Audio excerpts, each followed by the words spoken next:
母亲平时连3块钱的鸡蛋都不舍得给我买，却在我失恋时给我转了1个亿做零花钱。渣男带着前女友来羞辱我，让我跪下来给他们洗脚，还将钞票砸到我身上，说我和母亲都是穷酸样，看着就像被人包养的。直到上市公司发布会上，我和母亲作为董事会现身，他们才后悔莫及。亲情长相守，真情在人间。大家好，我是秋兰，欢迎观看《真情人间》。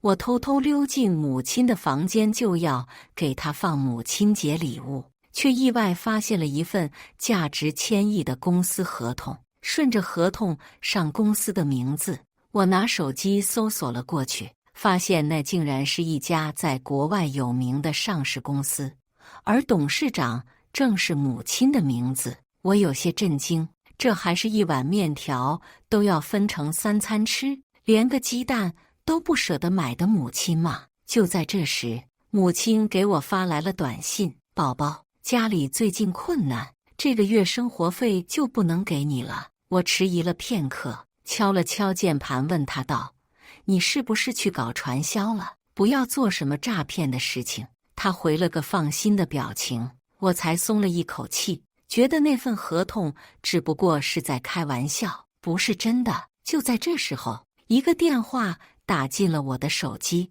电话那头正是我闺蜜何丹丹。她语气着急：我抓到你男朋友出轨了，现在就堵在他酒店房间门口，你快过来给这个渣男点颜色瞧瞧。我只觉得如同晴天霹雳般将我震得说不出话。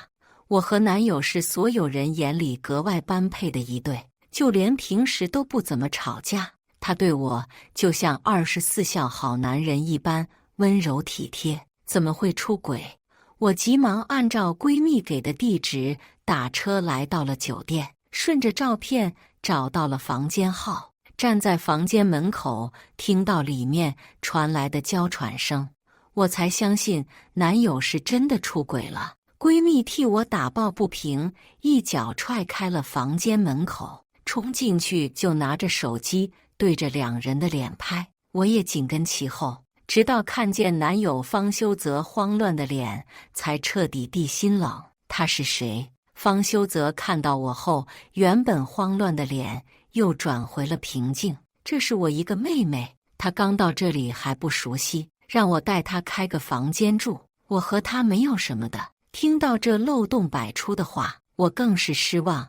方修泽，在你的眼里，我就是个傻子，可以随便忽悠吗？什么妹妹可以和你滚到床上去？此时，床上那个女人将被子裹在身上，蔑视地看着我。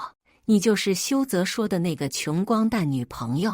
你也不看看你一身廉价的衣裳，怎么配得上修泽？再说了，我能给他买最新的名牌和电脑，你能吗？既然你都发现了，那现在你们就分手吧。你这种女人配不上修泽。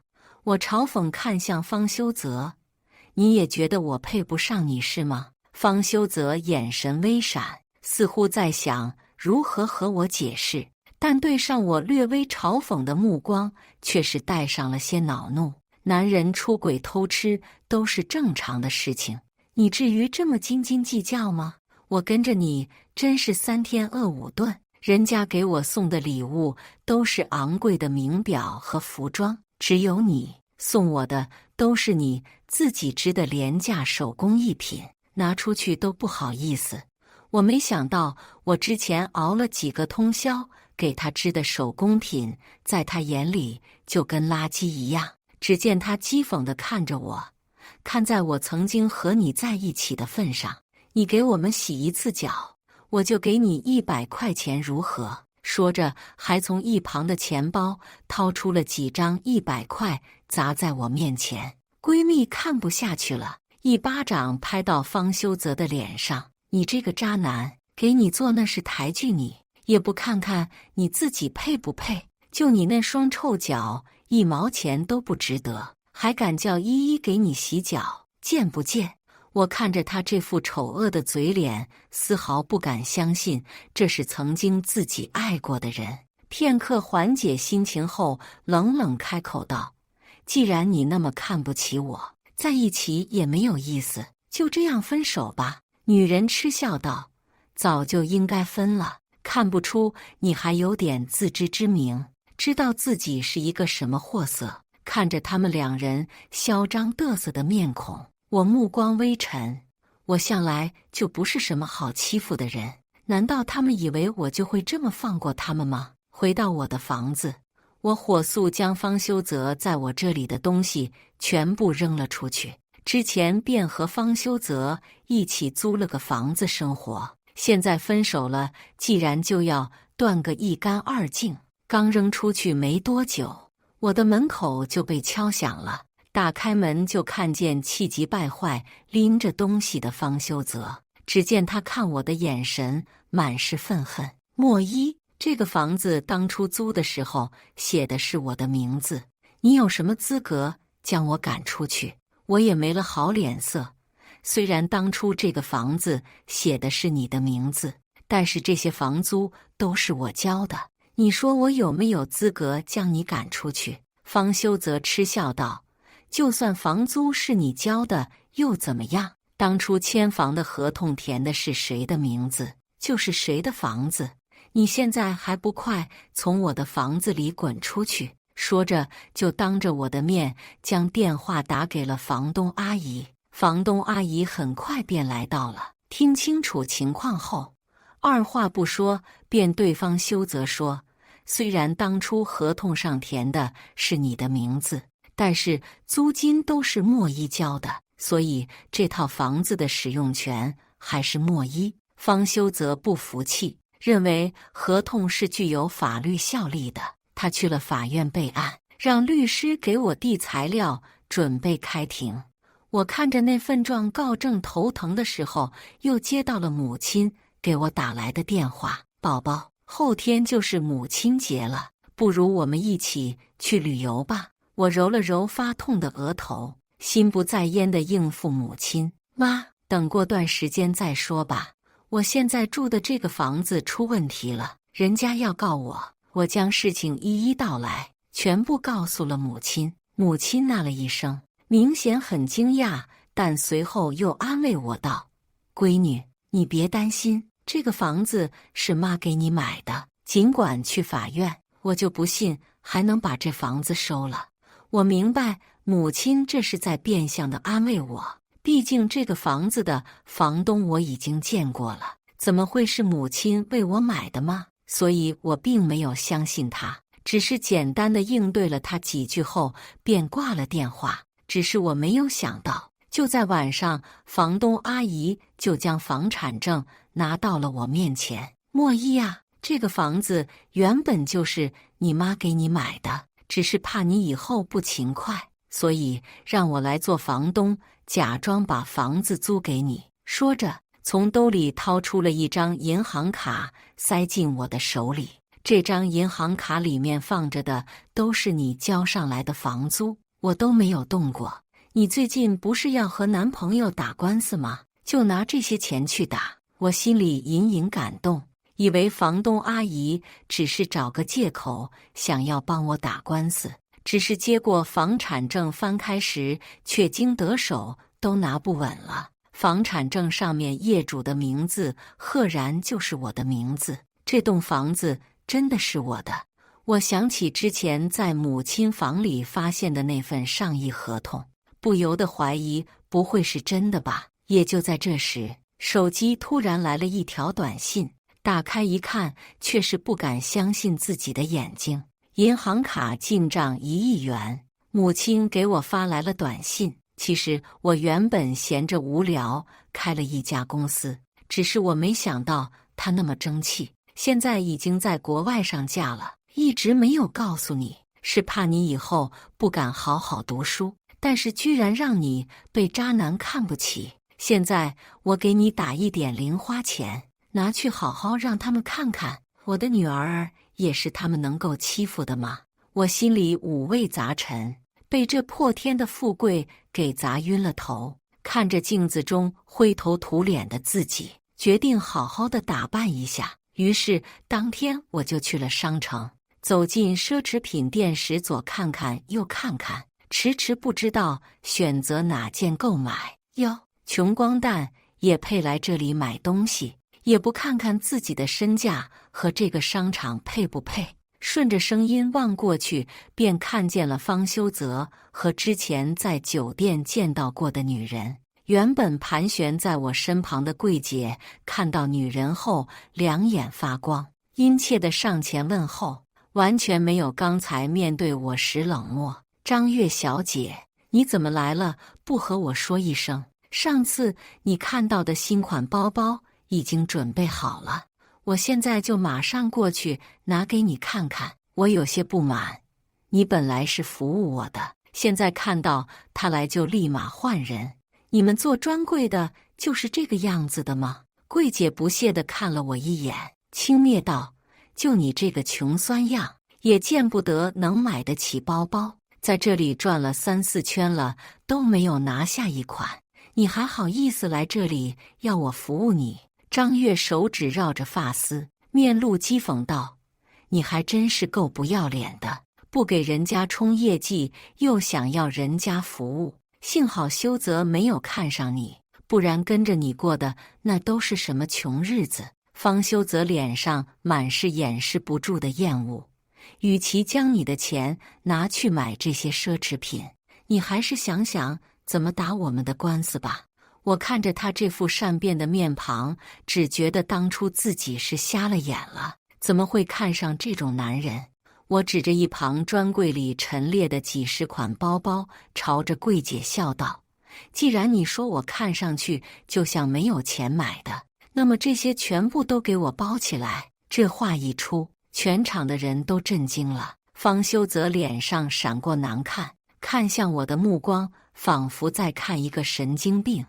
你疯了？就算你再怎么生气，也得看看你身上有没有这分钱够付这些东西。我知道你生气我辜负了你，但是人都是要往高处走的，莫依你不用那么意气用事，为了一时充面子背上大额债款。看在我们之前还有点感情的份上，我可以将那场官司给撤销了。他说这些话时，仿佛就是恩赐般。我冷笑一声，这些包包我要买，这场官司我也要打。张月好像听到了什么天大的笑话，嘲弄道：你怕不是失恋把脑子给整傻了？你有这个钱能付得起这些东西吗？他将手盘在胸前，似笑非笑地盯着我，继续说道：我倒是要看看你怎么继续演戏。我挑眉看向柜姐，见她拿着付款机，眼底还有着些嘲讽，伸手指向不远处看上去像个新人的柜姐：我不要你给我买单，让他过来。柜姐嗤笑，将付款机丢到一旁，就算叫谁来买单，你也不见得有这份钱可以付得出来。被我指到的柜姐倒是没有她这般嚣张傲气，扯了扯她的衣袖，低声说道：兰姐，毕竟她是顾客，我们还是放尊重点。但是那名叫兰姐的柜姐听到这句话，更是掩饰不住脸上的嫌弃。有钱的来我自己会尊重，但是像这种装腔作势的土包也值得我尊重。那名柜姐看见他这个样子，无奈地摇了摇头，拿过一旁的付款机给我付钱。几人的视线都落在那张正在付款的银行卡上，许久都没见银行卡有动静。张月勾起笑看向我：不是说你有这个钱可以付款吗？怎么现在还不见声音提示？不会是装出来的吧？没钱也不丢人，现在就让人家将你的卡拔出来，从哪里来就滚回哪里去。他根本不相信我一个穿着看上去廉价无比的女人能够付得起那些包包的钱。也就在这时，付款机传来了扣费成功的声音。张月的表情肉眼可见的僵硬，他瞪大了眼睛，似乎不敢相信听到的声音。怎么会？你怎么可能会付款成功？我嗤笑看着他，此时轮到我嘲讽了。你不知道的事情还多着呢，永远不要看不起任何一个人。随即又将目光落到一旁脸青紫难看的方修泽身上。我先前已经说了，官司照打，这点打官司的钱我还是出得起的。但桂姐却是不服气了，死死看着我手中的那张银行卡。这肯定不是你的卡，你是不是去偷人家的卡来付款的？毕竟我此刻穿着廉价的短袖，脚上还穿着10几块钱的拖鞋，怎么看都不像是可以买得下那些几千万块钱包包的人。一旁的张月仿佛被点醒了，也附和道：对，你是不是被人包养了？趁人家不注意的时候，偷偷拿人家的卡出来刷。方修泽的脸色更是难看，咬牙嚼字，恨恨地看着我。你居然敢背着我出轨其他男人，给我戴绿帽子！莫一，你还真是好样的，连解释我都懒得再解释，也不惯着眼前的渣男了，一巴掌往他脸上打过去。既然已经分手了，你就别管那么多，还有你之前从我这里要走的钱，全部都给我还回来哦。你现在身上穿着的衣服也是我买的，脱下来还我。他表情凝固，不可思议地看着我，送出去的东西还要我还回去？莫一，你还要点脸吗？我淡然自若看着他，不禁冷笑道：那还真是不好意思，我是一点脸都不打算要了。分手前我买这些东西没有说自愿赠与你，那么现在我就有权利要求你将这些东西还回来。方修泽气得不行，指着我的鼻子骂：当初真是瞎了狗眼了，怎么看得上你这种势利眼的女人？脱就脱，你以为我稀罕你的衣服吗？说着，他很有骨气，将上衣脱了，丢在我面前。偏生张月觉得他这副样子很有男人味，更是忍不住赞赏道：还是修泽脾气好，不和你计较。你这种靠着男人起家的女人，迟早有一天栽跟头。看着眼前浓情蜜语的一对狗男女，我冷笑：我倒是要看看是我栽跟头，还是他们栽跟头。关于房子的案件很快便开庭了。法庭上，方修浩据理力争，要求将房子的居住权返还到他的手上。当初合同上填的是我的名字，现在我有权利将他赶出去。说着，他嚣张地看着我，满是不屑。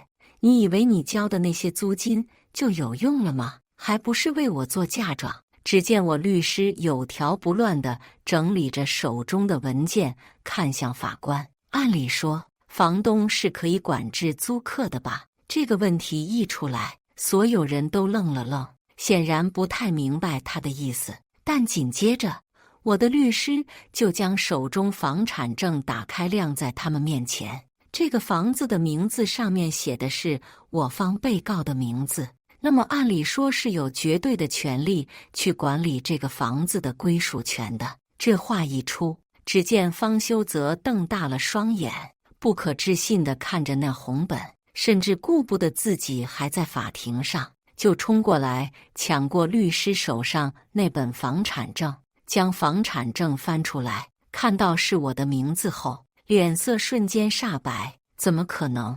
你是不是找了什么有钱人包养，让他为你买下这套房子？莫一，你还真是不知廉耻，你这种女人就该进猪笼。就在这时，一道响亮且气势的声音传来：她不是被男人包养了，而是被我包养了。我包养自己的女儿，给她买房买车，再给1个亿的零花钱，有错吗？随着声音到来的便是我的母亲，不同于往日穿着随便，今日她扣着珍珠耳环，穿着职业正装，俨然一副女强人的模样。她环视了一圈法院，视线落在方修泽身上时闪过些轻蔑：你就是他原本的男朋友吗？幸好分手了，不然的话，就你这种模样的还想进我家门，想都别想。转头看向我时，却又换上了一副慈祥的模样，拉着我的手，不断打量着我。哎呦，我的乖乖，你没事吧？瞧你这副委屈的模样，真是心疼死妈妈了。一旁的方修泽脸一阵青一阵黑，看着我们两人母子情深的模样，更是忍不住讥讽道：“谁知道你们是不是演戏？以前认识莫一的时候，就见到他连个10块钱的粉都舍不得吃，非要回家自己动手下厨。看他这个样子，哪里是零花钱，有1个亿的模样。天杀呀，我冤枉啊！只是从小到大吃家里煮的吃习惯了，不太喜欢吃外面煮粉的味道。到方修泽的嘴里，居然就变成了舍不得吃。”母亲诧异地看着我，眼底满是心疼。哎呦，我的宝宝，在这个狗男人身旁你受苦了，居然连10块钱的粉都舍不得给你买。没事，今晚妈妈带你去米其林餐厅吃，想吃什么吃什么。我相信母亲说的话，但是方修则不信啊。他撇了撇嘴看向我，你们还要装到什么时候？但接下来下一幕，他就收起了脸上不屑的表情。只见从外面进来了一堆身着黑衣的保镖，领头那个提着一个手提箱往我和母亲的方向来。见到母亲和我，恭敬地喊了声夫人和小姐。母亲坦然自若，反倒是我第一次被这么称呼，有些不适应。就见保镖将手中的手提箱打开，一排崭新的红钞票瞬间露在我面前。小姐，这是夫人给你准备的零花钱，怕你不够花。我有些震惊地看着一旁将墨镜戴在脸上的莫女士，只见她接受到我的眼神后，更是骄傲地抬了抬下巴，朝我说道：“她不是看不起你，说你没钱吗？现在就让她看看什么叫打脸。”说着，还让人将那箱钱端到方修泽面前去让他看。只见他眼神扫过那些钱时，露出些贪婪，收起了脸上不屑的表情，看向我：“对不起，宝宝，之前都是我的错，都是因为张月那个女人逼迫我的，不然我不会和你分手的。你原谅我，我还是爱你的。这场官司我认输，我们复合吧。”若是方修泽此时有点骨气，将官司打完，我或许还会看得起他。现在他这副见风使舵的模样，只是让我觉得他如同跳梁小丑一样好笑。我冷笑道：“你凭什么会认为我会要一双被人用过的破鞋？方修泽，你还真是看得起自己啊！要是论不要脸，你排第2，没人敢排第1。”母亲更是开口嘲讽道：“你还真把自己当成专柜的奢侈品了，也不看看你这副模样配不配得上我们家莫一。”方修泽的脸色一寸一寸变白，似乎还想继续说些什么，却又闭了口。这场官司再打下去也没了意思，毫无疑问是我胜出。离开前，方修泽深深地看了我一眼，道：“你错过了我，你会后悔的。”我呵呵一笑，不明白他的自信到底是从哪里来的。我最后悔的就是遇见你。说完后，我便拉着母亲离开了。毕竟明天是母亲节，我得为母亲好好准备礼物。母亲节当天，我早早就预定好了餐厅。将母亲带到餐桌前的时候，突然就有人来到面前，往我们身上泼水，嘴里还在骂着2个不要脸的贱人，真不知道怎么好意思出来吃东西的。我擦掉脸上的水珠，沉沉地盯着眼前的人看，他倒是有点忌惮，但是嘴巴还是没有停。看什么看？我平生最讨厌的就是你们这种被男人包养去欺负别人的人。听到这句话，我意识到不对，定定盯着眼前的人道：“你说什么被男人包养？”眼前这人明显愣了一下，拿出手机翻找出了一条热搜，举到我们面前。“这个不是你们吗？”顺着他的手机我看过去，就看见一个明晃晃的标题显示在屏幕上：井号母亲和女儿被同一个男人包养，女儿嚣张跋扈欺负柜姐，配上了我和母亲的图片，还有那日我在柜台和柜姐起争执的视频。网友们更是在评论区开喷，看着长得就不像什么好货，小小年纪不学好，学人家做二奶，拿着别人的钱装逼欺负柜姐，还真把自己当成一回事了。看完我便立马猜到了这是谁做的，我眼眸一凝，没了好脾气，冷笑道：本来不想计较你朝我们泼水的事情的，现在不一样了，非得让你们这些黑子知道厉害，才不会乱造谣。在眼前人惊恐的目光下，我拿出手机报了警。母亲陪我在旁边一起等着警察到来，她显然也知道这是谁做的了，眼里更是愤愤不平。这个死渣男，没想到居然还使出这种恶心的手段，当初在法庭上就不应该这么轻松放过他。我安慰母亲：没事，母亲，既然他想要我们身败名裂，那我们偏偏不如他的愿。母亲立马懂了我的意思，吩咐手下人准备开发布会。很快，媒体的注意力都不在我和母亲的照片上面，而是将视线放在了著名上市公司发布会上。听说这次发布会，一直从未公开露面的董事长要亲自主持，这也引起了极大的关注。发布会那天，所有的媒体镜头都对准了席位，我和母亲便在他们的视线里缓缓入场，最后落座。只见他们肉眼可见的震惊。此时张月却跳出来了，她穿着华贵的小礼服，指着我骂道：你还要不要脸？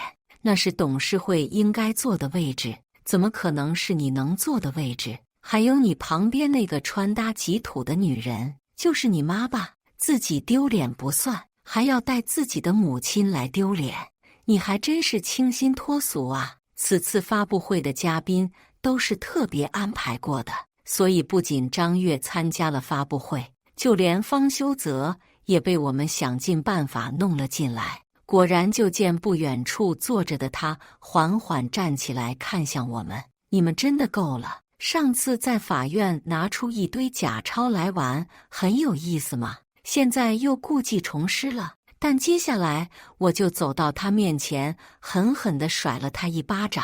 当初法庭放过你，就是最后悔的选择。你这种人就活该。我告诉你，今天我站在这里，就是让你看看，之前的我你看不上，现在的我你高攀不起。与此同时，一群人走进了发布会，见到我母亲，都恭敬喊了一声董事长。这话一出，全场陷入诡异的寂静。张月更是不敢相信，站起身指着我道：这是不是又是你们玩的什么花招？母亲冷冷地看着他：若是论玩花招，我自然是比不上你的。你在网上散播我和我女儿被男人包养的谣言，那我倒是要问问你，你是从哪里看到的？张月此时冷汗都流了不少，皱着眉头，仿佛在思考对策。但是母亲并不给他这个机会。这家上市公司背后的老板就是我，我想知道我和我女儿是在哪里被包养的。母亲声线微冷，透着股威压，直叫人不敢对上她的眼睛。张月看他不像开玩笑的，脸上也有了点退缩，想要离开。母亲却不打算给他这个机会，拨通了报警电话：喂，警察局吗？我要报案，我和女儿被人非法骚扰且传播个人信息，麻烦你们赶紧过来处理一下。此时媒体仿佛嗅到了八卦的消息，纷纷将话筒伸到张月面前：这位小姐，你可以说说为什么之前看到莫一就会开口辱骂她？是因为她平时人品不行吗？还是因为性格有点缺陷呢？还是纯粹是因为你嫉妒她呢？张小姐，人家董事长说你非法骚扰，请问你是做了什么事情呢？张小姐，网上之前说你抢人家莫一的男友，这个是真的吗？张月只觉得难堪，愤恨地瞪着我。莫一，你到底想要什么样？我似笑非笑，模仿着第一次他见到我的时候那傲视的模样。你不是喜欢红吗？黑红也算是一种红。经过今天，张月的名声算是彻底臭了，想翻身也难了。张月看我的眼神闪过一丝狠厉，抓起旁边的小刀就往我身上刺。莫一，既然你毁了我的前途，不如你就去死吧！就在话语落下的同时，他就被警察压在了地上，拿着手枪抵住脑门，警告他别乱动。母亲看见他被控制住，更是担心地跑到我面前：“宝宝，你没事吧？没有受伤吧？”我摇了摇头，表示没有。他才缓缓舒气，只是眼神落在张月身上时，却带了几分阴翳。你竟然敢害我的女儿！我看你是不想活了。方修则插入了两人的对话，他也不是故意的。莫一，你平时最善良，我相信你能理解的。这句话瞬间点起了母亲的怒火，她指着方修则的鼻子骂道：“你个人渣！看看你说的是什么话！非要我女儿没了命才肯罢休吗？你是觉得我们家好欺负吗？”说完就抓起我的手，当着所有媒体的面子宣布：“这是我们公司的大小姐莫一，同时也是我的女儿。日后这价值千亿的公司，我也会交给她处理。”一时间，全场哗然，将镜头对准了我的脸，更是有不少人投来羡慕的眼光。方修则脸色微微泛白，他看着被媒体围在中间的我，满是震惊。也就在这时，法院再次派了人前来询方修则，并且告知他之前请律师的费用还没有结算，希望能够尽快结账。